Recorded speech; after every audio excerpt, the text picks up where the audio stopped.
Monsieur le Premier ministre, cher Mehdi Joma, Mesdames, Messieurs les Premiers ministres et ministres, Monsieur le Commissaire, Mesdames et Messieurs les ambassadeurs, Mesdames, Messieurs les représentants des gouvernements, organisations multilatérales, les institutions financières internationales, les agences et les fonds de développement et de coopération, Mesdames, Messieurs les représentants du secteur privé et les fondations, Mesdames, Messieurs, chers amis, ce qui résume évidemment cette longue liste. C'est un immense plaisir d'être parmi vous ce matin pour coprésider avec Mehdi Joma cette conférence internationale de soutien à la Tunisie. Mehdi Joma est l'un de mes premiers homologues que j'ai rencontrés après ma prise de fonction en avril. Tout de suite, il m'a invité à venir en Tunisie. Et tout de suite, j'ai bien sûr accepté, car je tenais à venir ici pour saluer l'énergie et la persévérance déployées pour mener à bien cette transition politique et économique que les Tunisiens appellent de leur vœu. Cette conférence, cela a été rappelé, est née d'une rencontre entre les ministres des Affaires étrangères français et tunisiens. Et je veux, à cette occasion, remercier Laurent Fabius, dont l'affection qu'il porte à votre pays est bien connue. Je veux saluer également et très sincèrement les efforts menés conjointement par les deux coordonnateurs de cette conférence, l'ambassadeur Tahar Sioud et l'ambassadeur Pierre Duquesne. Pourquoi cette conférence aujourd'hui? Parce que cela fait presque 4 ans que le cri de détresse de Mohamed Bouazizi a retenti. Ce fut un appel à la liberté, à la dignité et à la justice sociale. Un appel qui a résonné à travers tout le pays et au-delà de ses frontières. 4 ans après, la Tunisie peut être fière du chemin accompli. Et plus encore au regard des violences, de l'extrémisme, du terrorisme qui frappent malheureusement d'autres pays de la région. À l'heure où le chaos menace la Libye, où la barbarie sévit en Irak et en Syrie, la Tunisie a besoin de tout notre soutien pour continuer d'avancer sur la voie de la démocratie. Le président de la République, François Hollande, a tenu à venir ici à 2 reprises en moins d'1 an. D'abord en visite d'État en juillet 2013, puis de nouveau au début de cette année, alors que la Constitution venait d'être adoptée par les représentants du peuple tunisien. 2 visites en 1 an, c'est exceptionnel. C'est la preuve de combien la France est aux côtés de la Tunisie et des Tunisiens. Je veux, bien sûr, à mon tour, saluer cette Constitution, protectrice des droits fondamentaux, de la séparation des pouvoirs, de l'égalité entre les femmes et les hommes. Elle est le résultat d'un compromis national, ce qui la rend plus exemplaire encore. Et je forme le vœu qu'elle soit, pour les Tunisiennes et les Tunisiens, le garant de leur cohésion, de leur unité, de leur prospérité. La Tunisie est sur le point d'achever avec succès sa transition politique. Personne n'ignore les difficultés traversées durant ces 4 longues années. Le terrorisme a durement frappé. La Tunisie a parfois vacillé. Mais le courage des Tunisiens a toujours permis d'aller de l'avant. Et je veux, à ce titre, rendre hommage à tous ceux qui sont tombés pour la défense des libertés. Je pense notamment à Chokri Belaïd et à Mohamed Brahmi, lâchement assassinés par les ennemis de la démocratie. La Tunisie a vacillé, mais c'est sa force, elle a su dépasser les crises. Et comme l'a fait François Hollande en février, je veux féliciter le Quartet, ces 4 organisations qui sont le symbole de la vivacité de la société civile tunisienne. Une vivacité qui est d'ailleurs l'une des principales caractéristiques et l'une des principales forces de ce pays. Il faut également rappeler le sens des responsabilités et du compromis de l'ensemble des forces politiques tunisiennes. Elles ont su faire des choix difficiles, mais indispensables. Bien sûr, nous en parlions ce matin, la bataille contre le terrorisme n'est pas terminée. Les menaces sont encore partout présentes. La France et les pays amis de la Tunisie sont donc mobilisés à vos côtés. Mais je veux insister sur ce point.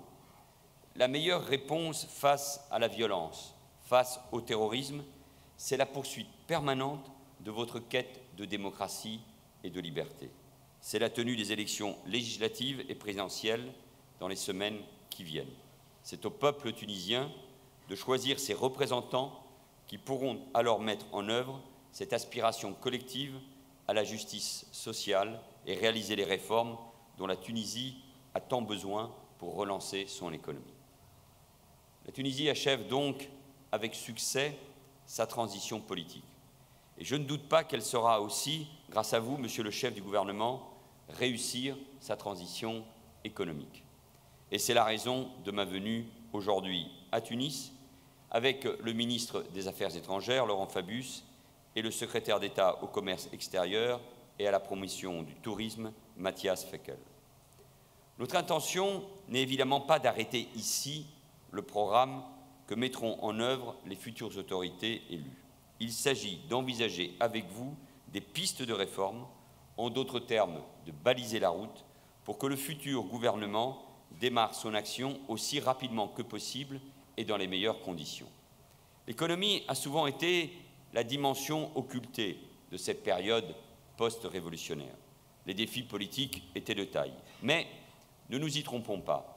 À terme, ce sont les réformes économiques et sociales, et je sais, Monsieur le chef du gouvernement, que c'est votre conviction profonde, qui permettront de répondre aux attentes de la population tunisienne.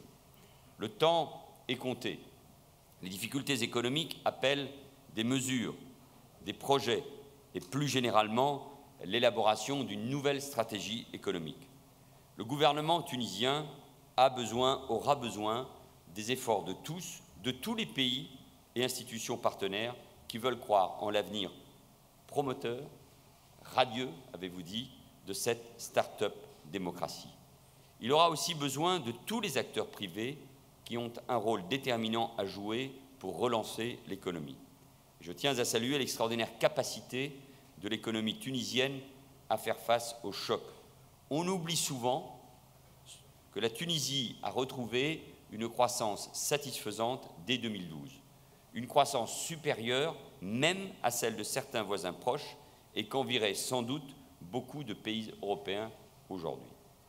L'économie tunisienne, c'est une réalité et c'est une promesse. La réalité tunisienne, c'est celle d'un pays qui a subi le choc d'une révolution et ses soubresauts politiques et régionaux. La promesse, c'est celle d'un rythme de croissance élevé et rapide qui pourra être retrouvé lorsque les réformes économiques auront été mises en œuvre, notamment dans les domaines fiscal et bancaire. Je me réjouis que Mehdi Joma et son équipe présentent aujourd'hui à la communauté internationale, publique et privée, les réformes amorcées et le socle d'un nouveau programme économique. Un programme qui a été élaboré à l'issue d'un dialogue fructueux mené avec l'ensemble des composantes économiques et sociales de la société tunisienne. Oui, l'économie tunisienne, c'est une start-up, une entreprise d'avenir dans laquelle, à mon tour, je vous invite à investir, je vous invite à lui faire confiance. La France, parce qu'elle a confiance, continuera de se tenir aux côtés de la Tunisie dans cette transition économique. Elle s'est mobilisée dans les enceintes multilatérales et européennes pour plaider inlassablement en faveur d'une aide plus substantielle. Aujourd'hui, de nombreuses institutions financières européennes et internationales sont présentes. BEI, BERD, FMI, Banque mondiale, Banque africaine de développement. Je ne peux ici toutes les citer, mais je sais que chacune de ces institutions sait bien que la Tunisie traverse, oui, un moment historique et que nous devons tous l'aider. Et nombreuses le font déjà. La France agit avec l'Union européenne, et je salue la présence du commissaire Michel Barnier, Union européenne qui investit et mobilise ses outils financiers en Tunisie. Dès les lendemains de la Révolution en 2011, elle a su répondre aux besoins de financement immédiat de la Tunisie. La France se tient également aux côtés du peuple tunisien par son action bilatérale, par sa coopération. Le président de la République a réaffirmé cet engagement avec force lors de sa visite d'État. Il a annoncé à cette occasion une conversion de dette en investissement ainsi qu'une enveloppe financière substantielle, plus d'un demi-milliard d'euros, composée d'engagements de l'Agence française du développement, mais aussi de prêts et de dons exceptionnels du Trésor français. Je me félicite que ces engagements fermes aient commencé à se traduire dans les faits. Nous sommes attentifs à leur pleine et rapide mise en œuvre. La France s'est également engagée dans plusieurs accords de coopération afin de consolider de nouveaux partenariats équilibrés entre la France et la Tunisie, et cela notamment dans les domaines agricoles, des énergies renouvelables, mais aussi du numérique. Sur ce dernier sujet, la déclaration d'intention pour une alliance franco-tunisienne pour le numérique a déjà porté plus que ses espérances initiales. Plus de 30 partenariats ont d'ores et déjà été signés.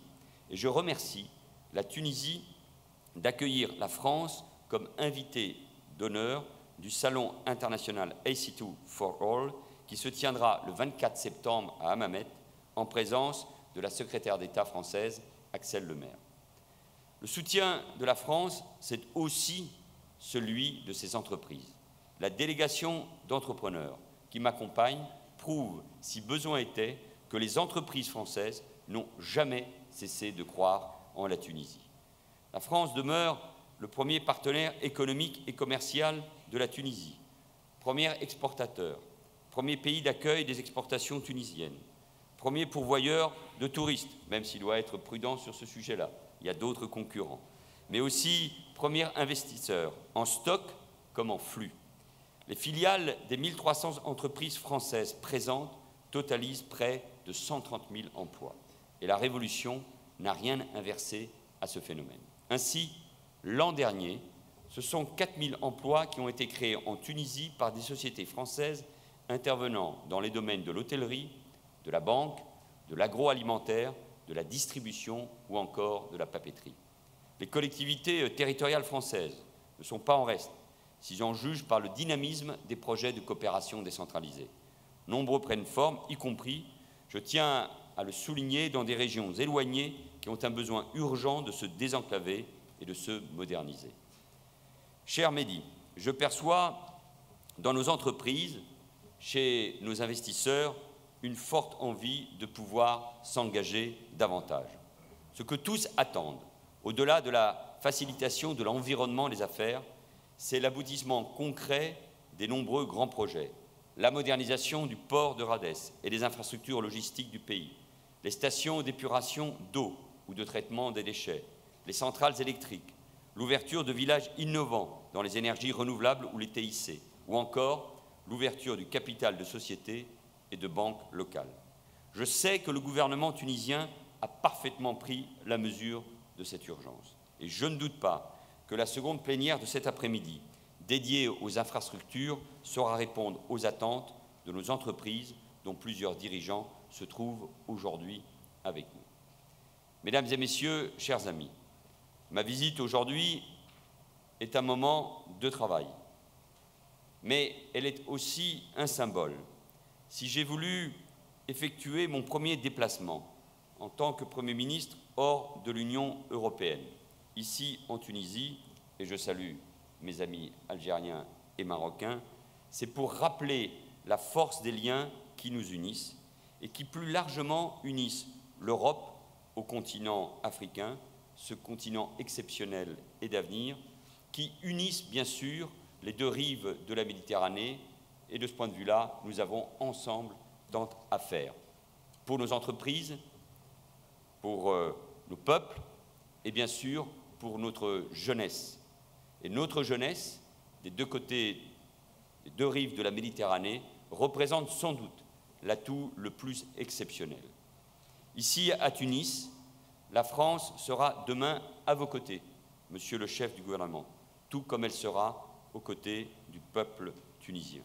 La construction d'une démocratie est une entreprise exigeante, mais passionnante.